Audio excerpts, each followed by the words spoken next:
Hoy nos acompañan Boris Cornejo, economista, asesor de la Fundación Esquel y dirige el Consejo Consultivo sobre Desnutrición Infantil. Karina Ponce, también es economista, directora de Mega Mujeres e integra el colectivo Voces por la Democracia. Y completa este panel Arturo Moscoso, jurista y politólogo, director de la Escuela de Relaciones Internacionales de la Universidad Internacional del Ecuador. Gracias por estar un nuevo domingo en Políticamente Correcto, ahora en modo electoral. Estamos a un mes de escoger al nuevo presidente de la República en una segunda vuelta cuya campaña todavía no toma forma pese a que nuestra democracia atraviesa por un nuevo momento de ruptura. Por eso hoy hemos reunido a estos panelistas de gran nivel para despejar una duda central, es decir, si estamos o no a las puertas de construir un nuevo modelo de país. Y por supuesto, Claudia Roura nos da el primer enfoque de la mañana. Carlos, la historia política del Ecuador desde 1979 ha estado marcada por una serie de rupturas, expectativas de cambio y crisis institucionales. Si bien esta segunda vuelta es la expresión de un nuevo conflicto político, no sabemos si abrirá una nueva etapa. El ciclo se inicia en 1979 con el triunfo arrollador del binomio Roldós-Hurtado, simbolizando el cierre de 7 años de dictadura y el fin de una clase política marcada por Velasco Ibarra y el populismo. Así se dio paso a un futuro llamado democracia, pues de esa democracia se expresó en adelante sobre una doble confrontación, los clivajes derecha-izquierda y costa versus sierra. Así llegaron al poder entre 1984 y 1992 Febres Cordero, Borja y Durán Ballén. El modelo se tensionó en 1996 con el populismo de Bucarán y su disputa frente a los partidos tradicionales desgastados. Si bien el PRE solo gobernó 6 meses, la llegada de Alarcón, Maguad y Noboa complicó la crisis política que le entregó el poder a un nuevo populismo, el que se disputaron Lucio Gutiérrez y Álvaro Noboa. La caída del coronel y la llegada de Rafael Correa en 2007 marca la segunda ruptura con el pasado. Muere la partidocracia y nace la Revolución Ciudadana que gobierna 10 años, dando paso a un nuevo clivaje, el correísmo y el anticorreísmo, que marcó la disputa entre Lenín Moreno, Guillermo Lasso y Andrés Arauz en 2017 y 2021. Y otra vez esa lógica de poder entra en crisis. Llega la muerte cruzada y la primera vuelta electoral arroja 2 finalistas, Luisa González del correísmo, que se aferra a los logros del pasado, y la sorpresa, Daniel Noboa, que no se proyectó como anticorreísta, sino como el actor de una nueva política. Es aquí donde estamos para comprobar si el 15 de octubre el país se vuelve a resetear. Carlos, ¿de qué clivaje estamos hablando y qué modelo de país está en juego? Empiezas el debate. Gracias, Claudia, por esa primera explicación y empezamos el panel, abrimos esta conversación con Arturo Moscoso, haciéndole la pregunta que nos plantea Claudia. ¿Usted cree que esta segunda vuelta con estos candidatos será un nuevo momento de ruptura entre el pasado y el futuro, como lo fue con Roldós en el 79 y con Correa en el 2006-2007? Bueno, buenos días primero, Carlos, Karina, Boris, y a Claudia y a la audiencia del programa. No creo que signifique una ruptura en el sentido de marcar un nuevo momento político. Me parece a mí que lamentablemente vamos a seguir en la misma tónica de falta de gobernabilidad, falta de acuerdos políticos dentro de la Asamblea. Tenemos ya una Asamblea conformada en la que se ve ya un fraccionamiento, en la que va a ser difícil que quien quiera que llegue a Carondelet le será complicado frente a una asamblea de esas características el aprobar políticas públicas y además con el advenimiento de en pocos meses más del año electoral para las elecciones de 2025, que implicará que muchos de esos acuerdos que necesita quien gobierne no se lleguen a plasmar, porque ahí pesarán más, creo yo, los intereses personales y la posibilidad de hacer una contradicción con quien gobierne para la campaña de 2025. Independientemente de estos 2 finalistas, estas elecciones intermedias anticipadas hubieran suponido en otras condiciones una ruptura de un ciclo. Yo creo que si es que la muerte cruzada se convocaba antes, hubiéramos tenido otro escenario totalmente diferente en estos momentos. Si es que Guillermo Lasso convocaba la muerte cruzada o decretaba la muerte cruzada, luego de terminado su plan de vacunación, la conformación de la Asamblea hubiera sido favorable al gobierno por su popularidad y eso le hubiera dado mayor gobernabilidad. Boris Cornejo, ¿qué decir frente a lo que nos ha dicho Arturo? Es decir, cuando uno ve dos candidatos jóvenes, uno de ellos que no sale del eje del anticorreísmo, ¿no le da a usted la esperanza de decir que algo nuevo está por llegar? No tengo mucha esperanza en que eso vaya a suceder porque los problemas que estamos atravesando tienen características estructurales. Requieren de otro tipo de compromisos, de acuerdos, de otro tipo de operaciones para que puedan ser resueltos. Yo creo que el cambio de una autoridad que nos ofrece repetir el pasado y un nuevo en la política realmente no tocan las bases de los problemas, ¿no? Yo creo que hacen falta reformas profundas, creo que hay que incorporar en la agenda temas que definitivamente tenemos que enfrentarlos. Mi impresión es que el cambio de autoridades en un gobierno que va a ser muy corto, un gobierno de transición, la verdad es que debería ser un tiempo para ser aprovechado en plantear reformas a la sociedad a través de consultas o de otros mecanismos, pero como gobiernos no creo que puedan hacer mucho. Así nos pongamos a pensar, Karina, que este es un gobierno que puede ser, como dice Boris, de 1 año y medio o puede ser de 5 años y medio, dependiendo de cómo le vaya. Ahí, ¿dónde está ese factor o este clivaje de la juventud que entra y que supuestamente es el que le da un cambio a esta papeleta electoral que desde 2017 era correísmo versus anticorreísmo? Buenos días a los colegas del panel. Bueno, los dos candidatos representan a los responsables de la crisis actual. Se enfrenta la Revolución Ciudadana con el entonces Alianza País, los partidos que han hecho la responsabilidad de lo que tenemos ahora, una crisis de gobernabilidad. Por lo que Alianza País apoya a Novoa. A ver, el candidato se presenta como un candidato nuevo que representa la juventud, que representa la nueva forma de hacer política, pero con ese mismo sistema de partidos, un partido que viene de quien auspició todo un modelo de gobierno que justamente él está ahora disputando en las elecciones que estamos próximos a enfrentar. Entonces tenemos una política vaciada de contenido, vaciada de conceptos, las ideologías ahora nos quedan carentes para poder interpretar inclusive hacia dónde va su modelo de política económica, hacia dónde va la forma que van a gobernar en la Asamblea Nacional, su posición respecto al Consejo de Participación Ciudadana, la justicia. Por un lado es evidente la intención de secuestro de la institucionalidad para la impunidad y por el otro lado, en cambio, no queda certeza de la intención de consulta popular a dónde iría. El uno representa la corrupción pública, el otro representa la corrupción privada con la evasión de impuestos y su vicepresidenta reconoce con mucho orgullo poder hacer una evasión de impuestos porque ella no cree que es la forma adecuada de cómo se ejecuta el presupuesto público. Pero entonces, ¿por qué seduce Novoa, por ejemplo, a los jóvenes? ¿Por qué nos imaginamos que esta es la elección de los jóvenes? Porque él entra y puede ser el presidente, si ganara las elecciones, más joven de la historia. Como también en el otro caso, Luisa González pretende convocar a las mujeres. Y no nos olvidemos la actitud de ella en la Asamblea Nacional para Nuestros Derechos. Entonces, se hace la ilusión que quizás Daniel Noboa está provocando esto, porque mientras tengamos una ciudadanía y un pueblo que no tiene acceso a educación de calidad, a cultura, va a ser fácil que nos manipulen, va a ser fácil que nos vendan partidos nuevos y nos olvidamos del origen, la legitimidad de esos candidatos, porque justamente año que viene cambian el nombre de los partidos, la gente se puede olvidar que Ruptura antes era la 25 y ahora se llama Construye. Es fácil generar con el marketing político a la ciudadanía y cambiarle rápidamente el origen de las... Para irme a corte, que tengo menos de un minuto, quiero plantearles una respuesta a Arturo y a Boris. Entonces, ¿da igual quién gane este 15 de octubre, Arturo? No, yo no creo que dé igual porque al final creo que se enfrenta una fuerza claramente antidemocrática y una alternativa que no sabemos bien por dónde va a ir, como dice Karina, pero que podría significar, si es que llega a ser una consulta, por ejemplo, interesante, podría implicar una reforma estructural, ¿no?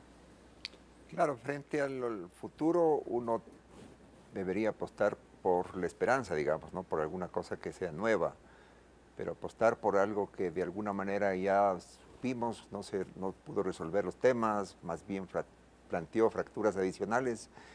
creo que es una información que debería tomarse en cuenta. Bien, nos vamos a un primer corte comercial. Seguimos aquí el debate en Políticamente Correcto en modo electoral. Así cerramos esta primera parte del debate sobre qué modelo de país saldrá de la segunda vuelta. Recuerde que Políticamente Correcto Electoral está en vivo en ecuavisa.com. Suscríbase y además reciba los boletines informativos cada día.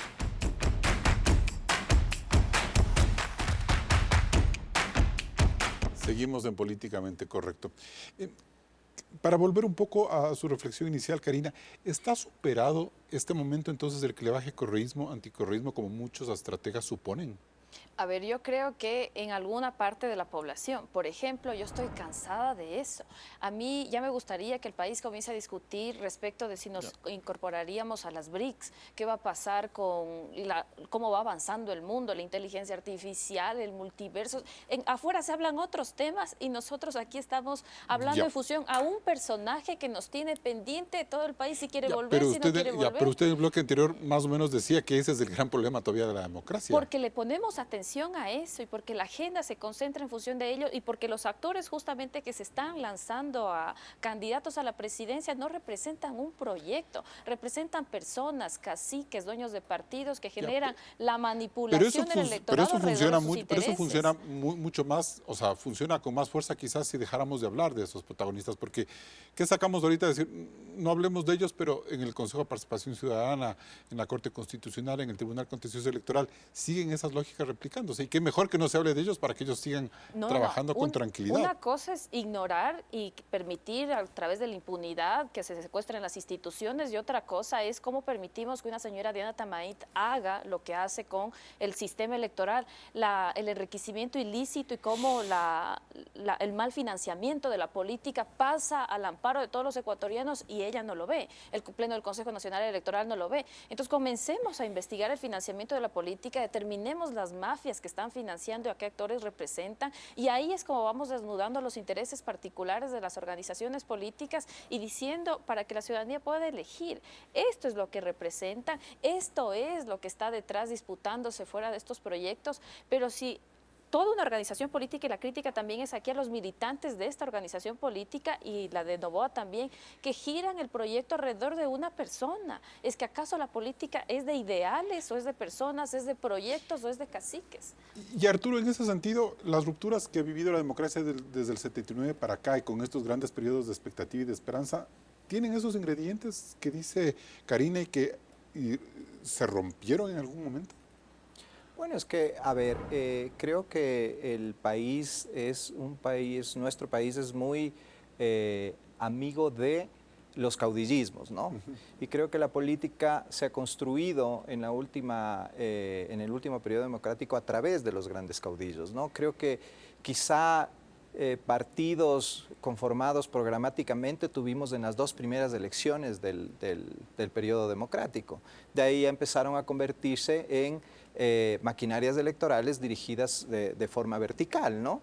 Y ahora, gracias a la labor también de este Consejo Nacional Electoral, tenemos un desastre de sistema de partidos, ¿no? Es una absoluta locura que tengamos casi 300 partidos políticos compitiendo en unas elecciones seccionales, por ejemplo, ¿no? Entonces, no creo yo que hayamos cambiado de forma de hacer política, pero sí que los clivajes o las diferenciaciones o lo que polariza a los ecuatorianos se ha ido cambiando, ¿no? ¿Y qué ha cambiado ahora? ¿Qué es lo que se siente hoy, por ejemplo? ¿Cuál sería ese clivaje que usted identifica, Arturo? Bueno, yo creo que sigue vigente el correísmo y el anticorreísmo, es un clivaje que sigue vigente. Así Noboa tome distancia de eso. Así Noboa tome distancia de eso porque al final quienes no van a votar por Luisa González, muchos lo harán porque es la representante del correísmo. Y quienes voten por Noboa, muchos lo harán porque no es del correísmo. Entonces yo creo que sigue vigente Hoy más que nunca no hay una población líquida, un electorado líquido que no le importe eso y que en función de lo que pase estas semanas puede ir hacia el un lado y al otro. Yo creo que sí, que ha ido disminuyendo el clivaje, pero ya cuando están enfrentados el correísmo versus cualquier otra fuerza política, este clivaje se reactiva nuevamente, ¿no?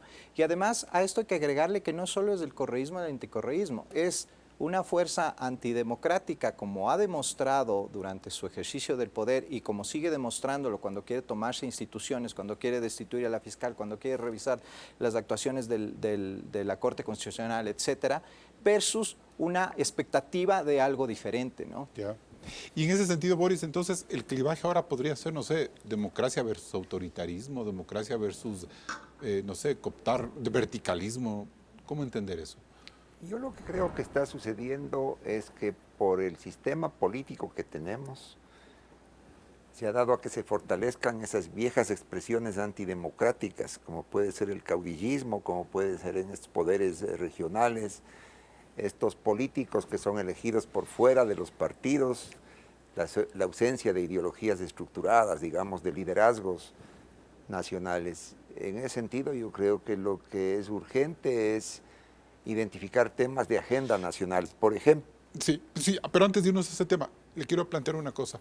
Mucha gente, muchos estrategas han dicho, o sea, realmente el único partido que tiene esa condición como tal es el correísmo, es de Revolución Ciudadana. Ha puesto varios candidatos, muchos de ellos en segunda vuelta, es decir, funciona con esa lógica de militancia, no sé, ¿por qué el resto no emula ese tipo de organización? Creo que hay varios factores, ¿no es cierto? Uno es el tema de la ausencia de liderazgos nacionales. Y la Revolución sólidos, Ciudadana obviamente sí la tiene. Tienen ellos su proyecto. Creo que otro es un sistema político que auspicia la existencia de tiendas políticas, de movimientos, cerca de 300 o por ahí nos decía Arturo, en donde prácticamente son lugares donde uno puede ir a negociar inscripciones sin necesidad de un apego a una ideología, a una forma de ser y ver las cosas. Creo que esos son elementos que de alguna manera nos llevan a lo que vivimos, ¿no? Sí, porque lo que vimos también en estas elecciones es que precisamente partidos como el Social Cristiano tuvo que coger un outsider y se vanagloriaba de haberle apuntado a un outsider. O que otros partidos como Suma y Avanza, Karina, tenían que escoger a un candidato porque funcionaban las encuestas.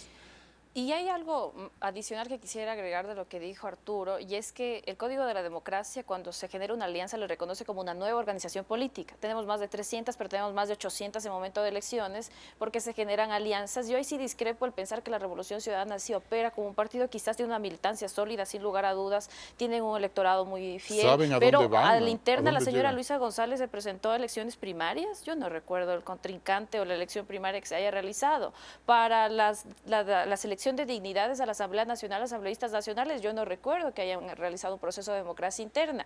Y en esto también el Consejo Nacional Electoral es una vergüenza, porque envían un técnico, va el día de la elección primaria, llena una ficha y dice todo se ha cumplido perfectamente. Y para complementar lo mencionado en el panel anterior, la señora Diana Tamaita hasta el momento con el Pleno no ha emitido normativa secundaria para regular, por ejemplo, la publicidad que se efectúa por redes sociales, y por ejemplo, motivo de eso el Tribunal Contencioso Electoral no pudo sancionar un hecho que fue evidente de la Liga Azul que llegó al Consejo de Participación Ciudadana, y que justamente eso es lo que provoca el secuestro de instituciones. Y aquí también es necesario hacer la crítica al electorado. Cumplamos con la ley. Se dice específicamente que no pueden responder a partidos y aún así votamos. Y luego nos quejamos también del cómo estas instituciones están cooptadas, o a su vez esperamos que respondan un partido, entonces cuestionemos el organismo y eliminemos la designación de autoridades o su funcionamiento, porque no tiene idea de un sistema democrático. Así de culpable, Boris, para irme a corte brevemente, ¿así de culpable es la población, como dice Karina? Yo creo que sí, creo que la cultura política, de alguna manera educada por el sistema, nos lleva a eso, ¿no? ¿Qué es lo que estamos enfrentando? Estamos enfrentando un código de la democracia que no ayuda a que efectivamente tengamos instituciones democráticas, partidos, ideologías, liderazgos. Segundo, que tengamos un árbitro de la competencia política que no ayuda, por todas las carencias que creo que no hace falta repetir. Y finalmente, ¿no es cierto?, esta cultura política de la población que, derivado de lo anterior, hace que cada vez crea menos en las instituciones. El desapego es muy fuerte. Un sí o un no, Arturo. Sin un Consejo Nacional Electoral institucionalizado, ¿es imposible pensar en un nuevo modelo de país en este momento? Por supuesto. Bien, nos vamos a un siguiente corte comercial. Recuerde que también estamos en vivo en Radio Suceso 101.7 FM Quito. Luego del corte hablaremos sobre los temas que priorizan los dos candidatos a la presidencia de la República en sus campañas y también sus tropiezos.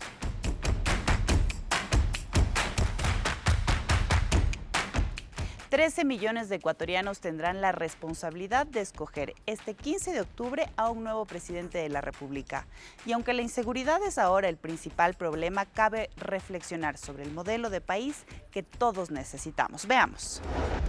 4 pilares fundamentales podrían sostener al Ecuador del futuro.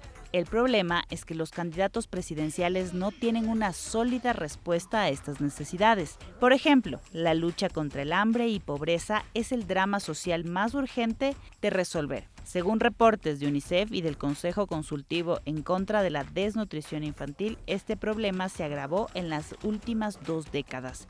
Es decir, durante el gobierno de la Revolución Ciudadana, que tuvo la mayor bonanza económica de la historia. En todo caso, Luisa González se compromete a dar una atención integral en este problema, al igual que Daniel Noboa, pero el candidato genera dudas por declaraciones como estas. El bono de alimentación para las mujeres embarazadas. ¿Y cómo se logra? En forma de cupones, no en efectivo, para no andar fomentando mayor cantidad de embarazos por gusto. El segundo tema de consenso nacional puede enfocarse en el cuidado de la dolarización y el manejo responsable de las cuentas fiscales. De allí que se abre un debate cuando Noboa y Luisa González ofrecen usar dinero de las reservas internacionales. Sin embargo, el modelo económico de la Revolución Ciudadana genera preocupación cuando sus candidatos dicen esto. Venezolanos están corriendo de Ecuador, tienen terror a Ecuador, se están yendo a Venezuela. ¿Saben por qué? Porque Venezuela tiene mejores condiciones de vida que Ecuador ahora. ¿Cómo? Sí, totalmente. No una convertibilidad de vieja usanza, sino una, podríamos llamarla ecuadolarización con medios electrónicos. El tercer enfoque es el respeto institucional al fortalecimiento de la democracia.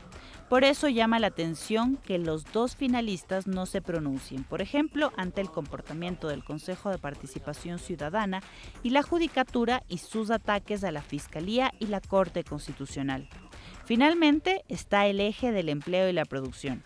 Es el tema del que más hablan Daniel Noboa y Luisa González, aunque sus planes no determinan una estrategia clara entre el papel que debe tener la empresa privada y la capacidad de mover la economía desde la inversión pública.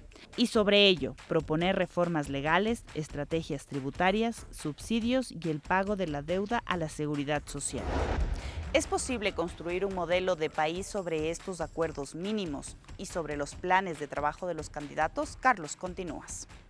Bien, pues Claudia, trasladémosle esa pregunta a Boris Cornejo, tomando en cuenta las particularidades que vimos en los dos bloques anteriores, es decir, una democracia secuestrada tan débil, ¿es capaz de generar consenso sobre estos 4 puntos?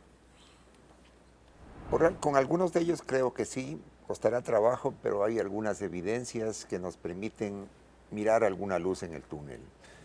Por ejemplo, el hecho de haberse iniciado una política pública para combatir la desnutrición infantil en el gobierno de Moreno, haberla fortalecido y consolidado en el gobierno de Lasso y haber generado ya nuevos datos, nueva información. Ahí hay unos logros que no son de los gobiernos, que son de la sociedad, porque es un trabajo articulado en el que intervienen varios actores. Ese es un modelo de cómo una política pública que nace en un gobierno puede llegar a convertirse en una política de Estado que se sostenga en el tiempo, independientemente de las ofertas electorales o de las ideas que puedan tener los gobernantes. O sea, ¿usted cree que ahí sí existe la posibilidad de que el próximo gobierno, independientemente de su color político, dé continuidad al tema? Es necesario, creo que es mandatorio y estamos desde la sociedad movilizándose para que eso efectivamente suceda. Déjeme decirle que claro, las experiencias internacionales exitosas de combate a la desnutrición infantil son cuando ha perdurado en el tiempo. Chile, 50 años de una política de Estado, con todos los problemas que ha tenido, hoy día no tiene desnutrición. El Perú, con todos sus problemas igualmente, bajó ostensiblemente la desnutrición porque se sostuvo la política de Estado. Va más allá de la política. Ojalá ahí sí podríamos ver cambios. Karina, ¿por qué no podemos tener un consenso similar en el cuidado de las cuentas fiscales y de la dolarización, cuando el país lo que quiere es eso. Bueno, antes que eso creo que tenemos que concentrarnos también en lo importante que hemos dejado por búsqueda de lo urgente. Y lo primero es, queremos construir un nuevo modelo de país puntualmente para el tema fiscal o económico, pero ni siquiera hemos quedado de acuerdo en qué queremos como país, qué es ser ecuatoriano. Y además aquí, para hablar solo un ejemplo de lo económico, nuestro modelo, nuestro sistema, nuestra legislación está apuntada a nivel sancionatorio. Si no cumples el pago de impuestos es sanción. Pero aquí no promocionamos, por ejemplo, al buen empresario, al buen ciudadano que paga puntualmente los impuestos. Pero ¿Qué incentivos, esa es una política más a largo plazo. Lo que yo digo pero es, hay que empezar. pero digo, no podemos decir, a ver, al 90% de la gente le gusta la dolarización. O sea, protejámosla independientemente de qué color político tengamos. Creo que es evidente, si uno cuida el dinero de su familia, de su hogar, le va a ir mejor. ¿Por qué no nos ponemos de acuerdo en cuidar la caja fiscal y no tenemos que estar todo el tiempo hablando de dónde saco dinero para pagar elefantes blancos? Y regresamos a lo mismo. Si tenemos partidos con vacíos en los conceptos, que ni siquiera sabemos ideológicamente qué mismo es que representan, qué posición tienen frente a la política monetaria, que en entrevistas anteriores dicen la salida quizás no es la dolarización, sino una ecuadolarización.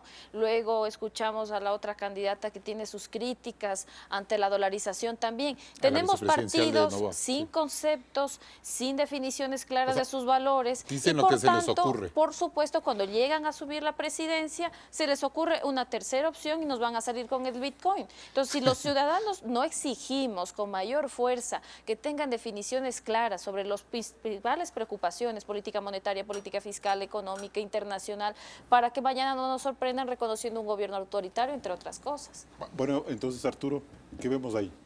Bueno, estoy de acuerdo con lo que dice Karina, ¿no? Aquí no tenemos partidos políticos programáticos, no sabemos qué es lo que planean hacer ninguno de los dos candidatos cuando lleguen al gobierno con estos temas, ¿no? Y además cuestionando el tema de la dolarización, que solo el cuestionamiento ya genera rechazo, ¿no? Si ya se pretende tocar el sistema de dolarización, va a arder este país, ¿no? Pero ¿por qué la gente precisamente pone a estas figuras en segunda vuelta? Si son tan sinuosas, si nos obligan a nosotros a jugar siempre sobre el filo de la navaja. En este caso no va sobre temas de dolarización, de reservas internacionales, esa forma tan, no sé, como distante con la que mira los problemas sociales del país. Es que justamente porque no sabemos a qué ideologías o a qué programas responden. ¿Por qué Noboa está en segunda vuelta? Por suerte. Porque las cosas se dieron de tal forma en que él pudo llegar a la segunda vuelta como pudo llegar cualquier otro. No es que era un trabajo o la mayoría de la votación que obtuvo no era por un trabajo real o porque haya presentado programas y propuestas interesantes. Era porque a partir del asesinato de Intriago y luego del asesinato de Fernando Villavicencio, el tablero se movió totalmente y él entró en último momento. Pero con una muy buena votación, ¿no? Comparado con el tercer lugar.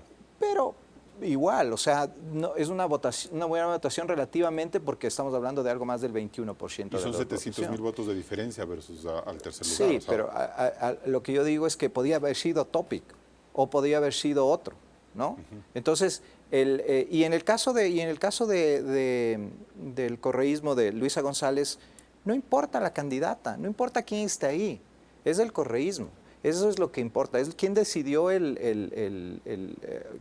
líder del partido el que esté ahí.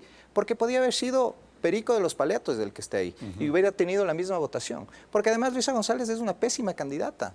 Es una candidata que no transmite, es una candidata acartonada, es una candidata que no tiene chispa, no es carismática y a pesar de todo tiene una importante votación para ganar la primera vuelta. Porque no se trata de la propuesta o de quién lleva la candidatura, sino de lo que dice el líder, configurado por una organización populista como es el correísmo. Boris, en el resto de temas, más o menos los que ha pincelado Claudia Roura, ¿usted tiene el mismo optimismo que se tiene frente al tema de la desnutrición, por ejemplo? No. Pero sí tengo alguna esperanza de que ya hay algunas temáticas posicionadas en la agenda nacional, que están de alguna manera en el ideario de la gente. este país no puede ir a ninguna parte con el código de la democracia que tenemos. Necesitamos una reforma política profunda. Y ese es un tema que, por ejemplo, estuvo ausente en el debate, es un tema que no está en la campaña electoral, es un tema complicado, es un tema incómodo, no genera mucho voto en el electorado popular, pero de alguna manera desde la ciudadanía, desde una parte de los electores deberíamos presionar, por ejemplo, para que en esta segunda ronda de debate se les diga, ¿y ustedes qué piensan hacer sobre reforma política? Y no es una pregunta que hay que darle 2 minutos porque es un tema complejo. Este código de democracia, esta forma de administrar la política es el peor enemigo de la democracia, porque no está permitiendo que los demócratas se expresen, interactúen, participan. Lo que genera es desafectos. Cada vez la democracia tiene menos amigos en este país. Y bien, nos vamos entonces a un siguiente corte comercial. Hacemos una nueva pausa y regresamos enseguida con más de Políticamente Correcto en modo electoral. Recuerde que también puede seguir esta transmisión en Spotify en la lista de reproducción. No se desconecte.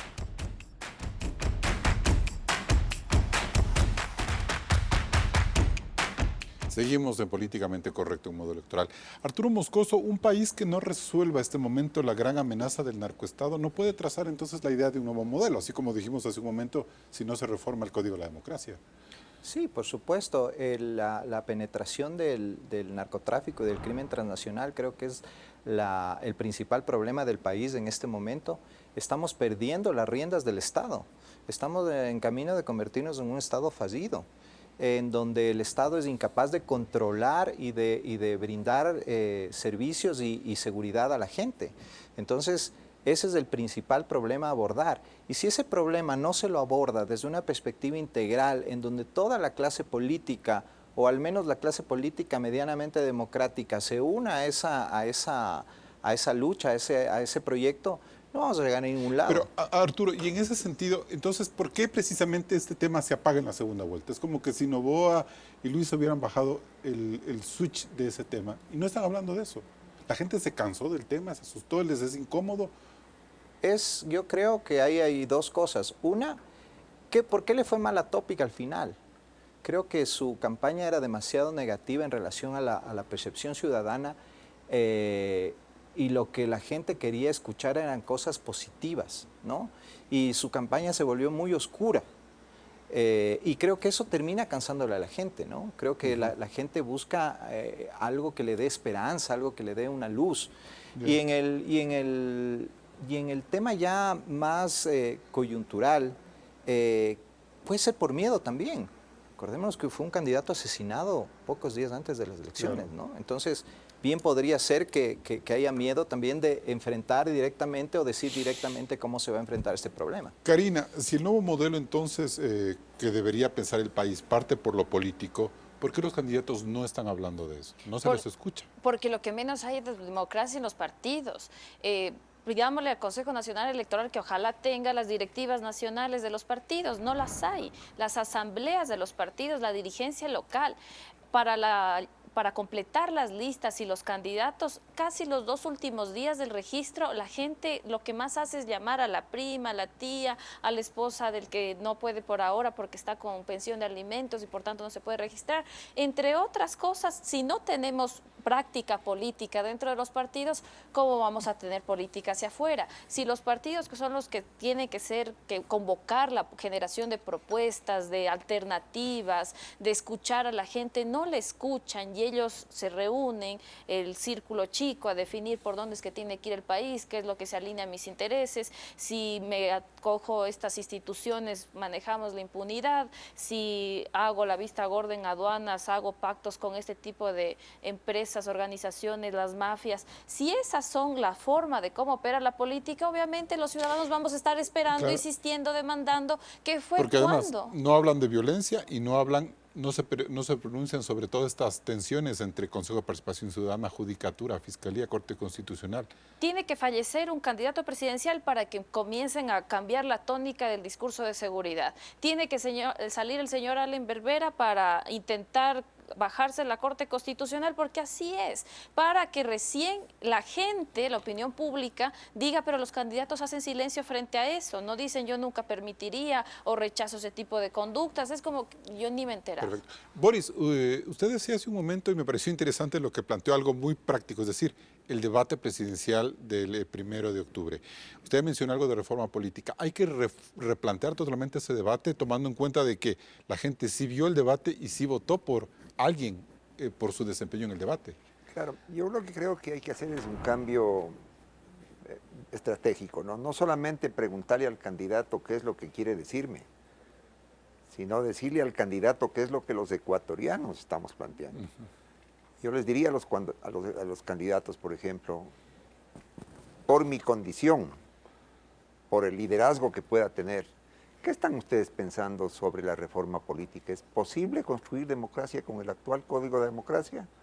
Punto 1. Y quizás ahí salir una certeza de que en estos 17 meses va a haber una consulta popular, por ejemplo. Por ejemplo, y plantearles a los candidatos, y le mire, ¿y usted qué opina sobre la necesidad de una consulta popular que podría plantear las siguientes preguntas? Entonces, a ver, porque ellos no nos van a decir, porque son temas incómodos, no generan votos.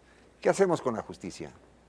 ¿Será que se atreven a preguntarle al pueblo sobre la necesidad de una reforma de la justicia para intervenir inmediatamente, con urgencia, porque la democracia está en riesgo, la seguridad, la corrupción van a seguir creciendo en este país? O temas que se vuelven tabú como la reforma laboral, ¿no? Que nadie se atreve a tomarla porque te baja puntos, porque te genera protestas, porque distorsiona la idea del mercado. Entonces, esta cosa de cambiar la atención, no esperar qué es lo que el candidato me dice, sino desde la ciudadanía, presionarle al candidato y decirle, ¿y usted qué opina sobre estos temas? Para otra ronda final, Arturo, en la primera parte del programa usted decía o mencionaba que la Asamblea será igualmente fraccionada como fue en el 2021, pero en el 2021 Lasso tuvo que enfrentarse a una fuerza muy compleja como es el movimiento indígena. Ahora este movimiento indígena está fraccionado, roto, muchos votos con Noboa, otros con la Revolución Ciudadana. ¿Ya a este momento el movimiento indígena deja de ser un problema para la gobernabilidad en 15 meses? No, no creo. Yo creo que hay una facción del movimiento indígena que es muy radical, que es la que encabeza Leonidas Issa, que seguirá intentando consolidar una ¿Se montará agenda en ese carro otra vez o también no es un momento para Issa seguir con una agenda radical, por todo lo que vamos a vivir en 17 meses? Depende de la intencionalidad de Issa, ¿no? Depende de para quién juega Issa también, porque veamos si es que ganan Noboa o si es que gana González, cuál será la agenda de Leonidas Issa en caso del triunfo del uno o del otro, ¿no? Claro. No nos olvidemos que ahí en muchas ocasiones actuaron juntos el correísmo y lo dijo radicalismo Noboa indígena. Días, ¿no? Entonces hay que tomar en cuenta eso, ¿no? Boris, también se le movió el piso a Leonidas Issa, a la CONAIE, su agenda política, cuando hay otros temas, como usted ha mencionado, por ejemplo, el de la desnutrición infantil, que no estuvo en su radar y que es lo que más afecta al pueblo indígena. Sí, son esas cosas que no se entienden, ¿no? ¿Cómo no puede estar en el tema, en la agenda de los indígenas, en la agenda de la CONAIE, de Pachacútec, el tema de la desnutrición infantil? Los datos demuestran, ¿no es cierto?, que los sectores, los niños más afectados, las madres más afectadas son población que vive en el campo y que son indígenas, y que sobre eso no hay una propuesta concreta, que no lo planteen como tema de agenda nacional. ¿Y hay un voto castigo por eso? Por eso parte de lo que tienen es porque estuvieron desconectados. No lo sé. ¿Sí? No lo sé. Ya. Karina, ¿y los jóvenes nos quedan debiendo entonces? ¿Cómo? Al contrario, no sé, pues. Este país no le está dando oportunidades a los jóvenes. La cantidad de personas que están emigrando fuera del país en situaciones irregulares. Hay una intención, por supuesto, de poder contribuir al desarrollo de este país, pero si no se generan las oportunidades suficientes, si no se genera la apropiación, el sentido de quedarse y pelearle a este país, y la salida es migrar, y allá enfrentar situaciones totalmente deplorables de vida. ¿Qué oportunidades estamos dando si el ejemplo es ingresar a una organización política para delinquir, para aprovecharse, para hacer dinero fácil, para hacerse compadre de los mafiosos? Si la forma de cómo se hace política en la justicia, quienes estudian derecho, cómo es que les promueven, les provocan seguir una profesión que está tan desgastada por la forma como se administra la justicia, quienes hacen penal con el riesgo de que les asesinen. Los jóvenes estamos frente a esta circunstancia en la cual cual necesitamos restaurar esta forma de ser política. Boris, los jóvenes de hoy son tan briosos como los de finales de los años 70 que dieron paso al triunfo de Jaime Roldós, 40 años, y que rompió con una casta política y unos militares. Creo que los bríos están dirigidos a distintas causas. De alguna manera en los 70, los temas políticos, los temas nacionales, la recuperación de la democracia, la consolidación de nuevos liderazgos eran los temas que llamaban. Ahora hay otras agendas. Por ejemplo, medio ambiente, las nuevas libertades, temas. Sí, ahí a mí me preocupa la estratificación excesiva que se ha hecho de las causas, porque eso nos divide. Estamos una serie de líderes, de personas muy interesantes, de propuestas muy significativas, pero demasiado estratificados en la mini lucha de la lucha y disputándonos las diferencias entre las corrientes feministas de medio ambiente, y tenemos que provocar consensos también ahí. Porque eso emergió en el 2021, ¿no es cierto?, esas causas. Pero ahora esas causas están ahí, ¿o son otras causas las que se están peleando en una suerte de nuevo modelo de país?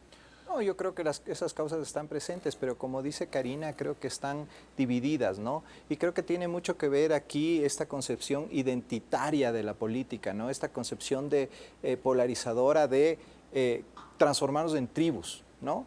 Y entonces ahí se pierde esta unidad y esta fuerza que podrían tener los jóvenes para intentar una transformación política. Pero si la gente ahorita pide seguridad y empleo, como que hablar de feminismo o hablar de ambientalismo como que pierde fuerza, ¿o no? No creo que pierde fuerza, o sea, evidentemente hay temas que se imponen a los demás por su urgencia, por su incidencia en la sociedad, pero creo que esa agenda sigue vigente, ¿no? El problema es que estas agendas, como decía antes, generan también polarización, ¿no? Hay mucha intolerancia entre estas mismas agendas, ¿no? Entonces, y que genera además rechazo por parte del resto de la sociedad, ¿no? En lugar de ser agendas inclusivas, son agendas excluyentes. Nos vamos a un siguiente corte comercial.